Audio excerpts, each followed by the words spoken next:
आज मैं एक्सप्लेन करने वाला हूँ एक साईफाई थ्रिलर फिल्म ऑटोमेटा को। कहानी की शुरुआत होती है और हमें 2044 एडी का समय दिखाया जाता है, जहाँ पर हमें सन को दिखाया जाता है जिससे कि खतरनाक सोलर फ्लेयर निकल रही थी और इन सन फ्लेयर से काफी खतरनाक रेडिएशन निकल रही थी और इस रेडिएशन की वजह से पृथ्वी की 99% आबादी खत्म हो जाती है। अब पृथ्वी पर सिर्फ 1% ही इंसान बचे हैं जो कि पृथ्वी को फिर से पहले जैसा रहने लायक बनाना चाहते हैं, लेकिन ऐसा करना अब काफी मुश्किल हो गया है क्योंकि इंसानों की आबादी अब काफी कम है और इसीलिए ये बचे इंसान बहुत ही एडवांस्ड रोबोट बनाते हैं जो कि इंसानों के कामों में उनकी मदद करते हैं। अब धरती इतनी बंजर हो चुकी थी कि यहाँ पर बारिश भी नहीं होती थी, लेकिन इन रोबोट्स की वजह से यहाँ पर बारिश होना भी शुरू हो जाती है। अब क्योंकि इंसानों ने भी इन रोबोट्स से सुरक्षित रहने के लिए दो तरह के नियम बनाए थे, जिसमें कि पहला ये था कि इंसानों को कभी भी नुकसान नहीं पहुंचाएंगे और दूसरा ये कि ये कभी भी अपने जैसे रोबोट्स नहीं बना सकते। अब रोबोट्स धीरे धीरे इंसानों की आबादी का हिस्सा बनते चले जाते हैं, लेकिन बाद में इनमें खराबी आना शुरू हो जाती है, जिसके बाद रोबोट्स इंसानों के खिलाफ होने लगते हैं और इसीलिए इंसान अब उन्हें डिस्ट्रॉय करने लगते हैं।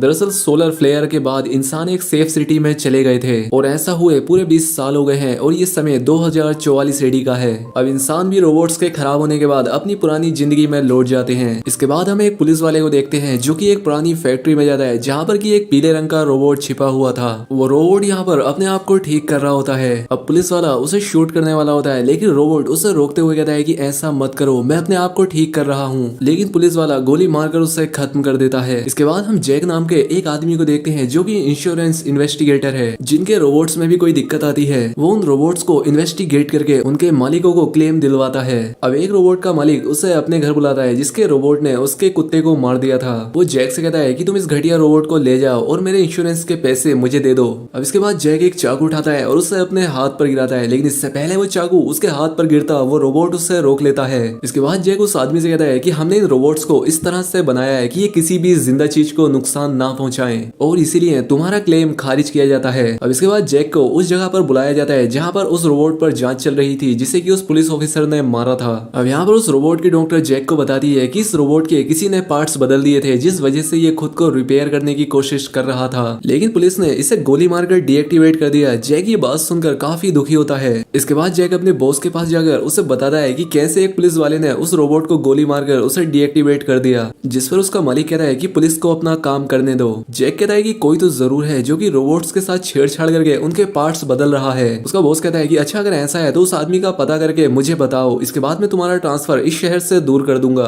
दरअसल जैक शुरुआत से ही शहर से दूर जाना चाहता है। इसके बाद जैक इन्वेस्टिगेट करने के लिए एक कंस्ट्रक्शन साइट पर जाता है जहाँ पर की बहुत सारे रोबोट्स काम किया करते थे। तभी वहाँ पर जैक वहाँ के सुपरवाइजर को एक इंसान को मारते हुए देखता है। जैक सुपरवाइजर से पूछता है कि तुमने इस इंसान को क्यों मारा, जिस पर वो कहता है कि जब रोबोट्स में खराबी आ जाती है तब हम उन्हें मारकर स्लम एरिया में फेंक देते हैं और अगर हमें यहाँ पर कोई इंसान दिखता है तो हम उसे भी गोली मार देते हैं ताकि इन रोबोट्स पर उसकी नजर ना पड़ सके, वरना वो उनके पार्ट्स को बदलकर उनकी प्रोग्रामिंग में बदलाव कर देंगे। खैर अब इसके बाद जैक नीचे आकर उन रोबोट्स को चेक करता है जो कि काफी निराश और उदास दिख रहे थे। जिसके बाद जैक एक रोबोट के पास भी जाता है, लेकिन वो खुद को जलाकर मार देता है। अब इसके बाद जैक अपनी कंपनी में जाता है जहाँ पर उसे उसकी कंपनी के रोबोट में एक न्यूक्लियर बैटरी मिलती है जो कि जैक की कंपनी नहीं लगा रही थी। इसलिए जैक का बॉस उसे उस आदमी के बारे में पता करने के लिए कहता है जिसने इस बैटरी को एक्सचेंज किया है। इसके बाद जैक अपनी इन्वेस्टिगेशन शुरू करता है और कंपनी के रिसर्चर से मिलता है, जिसके बाद वो रिसर्चर बताता है कि ये काम कोई इंसान नहीं कर सकता, यानी कि कोई भी इंसान रोबोट के अंदर इस बैटरी को नहीं लगा सकता। इस काम को अंजाम कोई दूसरा रोबोट ही दे सकता है। इसके बाद जैक उस जगह पर जाता है जहाँ पर उस पुलिस ऑफिसर ने उस रोबोट को गोली मारी थी। यहाँ पर खोजबीन करने पर उसे एक न्यूक्लियर बैटरी मिलती है। इसके बाद वो उस पुलिस ऑफिसर से मिलता है और उससे वो न्यूक्लियर बैटरी दिखाता है। वो ऑफिसर कहता है कि मुझे नहीं पता कि ये बैटरी कहाँ से आ रही है, लेकिन मैं तुम्हें एक लेडी के पास ले जा सकता हूँ जो कि हमारी इस मामले में मदद कर सकती है। अब इसके बाद ये उस लेडी के पास जाते हैं जहाँ पर ये एक लेडी रोबोट को भी देखते हैं जिसे कि मॉडिफाई किया गया था, यानी कि वो दूसरे रोबोट्स को भी बना सकती है और इंसानों को नुकसान भी पहुंचा सकती है। लेकिन ये सब रूल्स के खिलाफ था, इसलिए जैक पूछता है कि इस रोबोट को किसने बनाया, जिस पर वो लेडी कहती है कि मुझे नहीं पता। ये बात सुनकर उस पुलिस वाले को गुस्सा आ जाता है और वो अपनी गन निकालकर उस रोबोट पर गोली चलाता है और उसका एक पैर टूट जाता है। अब इसके बाद ये दोनों बाहर चले आते हैं जहाँ पर वो पुलिस ऑफिसर जैक से कहता है कि मैंने ये जानबूझकर किया। अब देखना ये औरत इस रोबोट को सही कराने के लिए उस जगह पर जाएगी जहाँ पर उससे बनाया गया था। जैक कहता है कि उसके पास न्यूक्लियर बैटरी है जिसको वो आदमी खरीद लेगा। पुलिस ऑफिसर कहता है कि देखो वहाँ से जो भी पैसा मिलेगा हम उसे आधा आधा बांट लेंगे। इसके बाद ये दोनों उस लेडी का पीछा करते हैं जो कि एक बहुत बड़े घर के अंदर जाती है। खैर यहाँ आने पर इन्हें एक लेडी डॉक्टर मिलती है। जैक जैक उससे एक रोबोट के बारे में पता करता है कि इसे किसने बदला, लेकिन वो कहती है कि मुझे नहीं पता। साथ ही वो ये कहती है कि अब बदलाव का वक्त आ गया है और जब एक रोबोट दूसरे रोबोट को बनाएंगे तब वो ज्यादा अच्छे और बेहतर बनेंगे। अब यहाँ पर जैक उससे वो न्यूक्लियर बैटरी दिखाते हुए कहता है कि अगर तुम मुझे उस आदमी का पता दोगी तो मैं तुम्हें ये न्यूक्लियर बैटरी दे दूंगा। अब ये सारी बातें जैक जाकर अपने बॉस को बताता है, जिस पर उसका बॉस कहता है कि जैक तुम्हें जल्द से जल्द इस केस को सोल्व करना होगा। खैर इसके बाद वो डॉक्टर जैक को अपने पास बुलाती है और उससे कहती है कि मैंने इस रोबोट के अंदर उस पीले रोबोट के सॉफ्टवेयर को इंस्टॉल कर दिया है, जिसके बाद अब ये रोबोट अपने आप से ही खुद को ठीक करने लगा है और ये सॉफ्टवेयर काफी ज्यादा एडवांस्ड है। तभी बाहर से गेट को कोई नॉक करता है। जब डॉक्टर दरवाजा खोलती है तो वहाँ पर कुछ बच्चे होते हैं जो कि उसे शूट कर देते हैं। जैक यहाँ से किसी तरह से भागकर बच जाता है और अपनी कार में जाकर बैठ जाता है और इस कार में वो लेडी रोबोट भी होती है। जब ये लोग यहाँ से भाग रहे होते हैं तभी उनकी कार का एक्सीडेंट हो जाता है। अब अगली सुबह जब जैक को होश आता है तो वो देखता है कि वो रोबोट खुद को रिपेयर कर रही है और इसके बाद जैक फिर से बेहोश हो जाता है। अब थोड़ी ही देर के बाद जैक की आंख फिर से खुलती है और वो देखता है कि यहाँ पर और भी रोबोट्स आ गए हैं जो कि उसे शहर से दूर ले जा रहे हैं। यहाँ पर जैक उनसे कहता है कि हमें शहर की तरफ चलना चाहिए, लेकिन वो जैक की बात नहीं मानते, इसलिए जैक अकेला ही शहर की तरफ बढ़ने लगता है। लेकिन जैक काफी गंभीर रूप से घायल था, इसलिए वो फिर से बेहोश हो जाता है। खैर अब रात में जब जैक को होश आता है तो वो लेडी रोबोट जैक को कीड़े खिलाती है और उससे पानी पिलाती है। दरअसल इन रोबोट्स को पता है कि ऐसी सिचुएशन में इंसानों को कैसे बचाया जाता है और असल में ये रोबोट्स भी इंसानों के दोस्त हैं। ये उन्हें मारना नहीं चाहते, लेकिन इंसान इन रोबोट्स को मार रहे होते हैं। अब जैक यहाँ से अपने बॉस को अपनी लोकेशन भेजता है और अब बॉस उसी पुलिस वाले को जैक की हेल्प करने के लिए भेजता है। खैर अब थोड़ी ही देर के बाद वो पुलिस ऑफिसर जैक की बताई हुई लोकेशन के पास पहुंच जाता है। अब जैक भी समझ जाता है कि वो पुलिस वाला उसके आसपास ही कहीं है, इसीलिए वो उन रोबोट्स से टॉयलेट करने का बहाना करके उनसे दूर चला जाता है। इसके बाद वो एक चट्टान के पास जाता है जहाँ पर वो फ्लेयर गन से उसे अपनी लोकेशन बता देता है। अब फ्लेयर गन के सिग्नल को देखकर वो रोबोट्स भी समझ जाते हैं कि जैक ने अपने साथी को सिग्नल दिया है। अब इसके बाद वो रोबोट्स जबरदस्ती जैक को अपने साथ ले जाने लगते हैं। अब इसीलिए जैक भी उन्हें रोकने के लिए उन रोबोट्स के उस हिस्से पर वार करता है जहां पर उनकी बैटरी थी और तभी उनकी बैटरी भी गिर जाती है। अब इतने में ही वो पुलिस ऑफिसर भी पहुंच जाता है जो कि उन बैटरीज के लिए ही यहाँ पर आया था।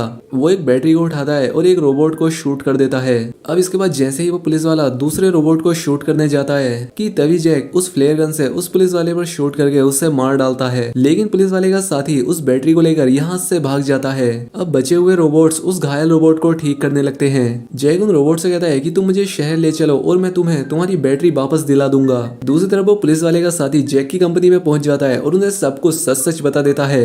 अब जैक के बॉस के पास एक आदमी आता है और उससे बताता है कि जब हमने रोबोट्स को बनाया था तब हमने दो बातों का ध्यान रखा था कि कोई भी रोबोट्स अपने जैसे दूसरे रोबोट्स नहीं बनाएंगे और वो इंसानों को नुकसान नहीं पहुंचाएंगे। लोगों ने उनके सॉफ्टवेयर को चेंज करने की कोशिश की, लेकिन कोई भी ऐसा नहीं कर पाया। लेकिन ये काफी हैरानी की बात हुई है कि किसी ने उनके सॉफ्टवेयर को चेंज कर दिया है और अभी ये बदले हुए रोबोट्स इंसानों के लिए एक बड़ा खतरा बन चुके हैं। अब अगली सुबह जब जैक सोकर उठता है तो वो सिर्फ लेडी रोबोट को यहाँ पाता है। वो लेडी रोबोट से पूछता है कि बाकी रोबोट्स कहाँ गए, जिस पर कहती है कि वो सभी रास्ता ढूंढने के लिए गए हैं। इसके बाद जैक उस लेडी रोबोट्स के साथ आगे बढ़ने लगता है। अब वो दूर से एक इंसान को देखता है, लेकिन जब वो उसके पास जाता है तो वो पाता है कि वो एक रोबोट है जिसका नाम ब्लू रोबोट है। अब इसके बाद जैक जब फैक्ट्री के अंदर जाता है तो वो पाता है कि यहाँ पर बहुत सारे रोबोट्स दूसरे रोबोट्स को बना रहे थे। खैर अब जैक फैक्ट्री से निकलकर एक जगह पर खड़ा हो जाता है और तभी वहाँ पर वो ब्लू रोबोट आता है। जैक उस रोबोट से कहता है कि पहले यहाँ पर एक नदी हुआ करती थी, लेकिन अब सब कुछ सूख चुका है। वो रोबोट कहता है कि बदलाव ही प्रकृति का नियम है और अब रोबोट्स भी खुद को बदल रहे हैं, इसलिए अब इंसानों और रोबोट्स को एक साथ मिलकर रहना होगा।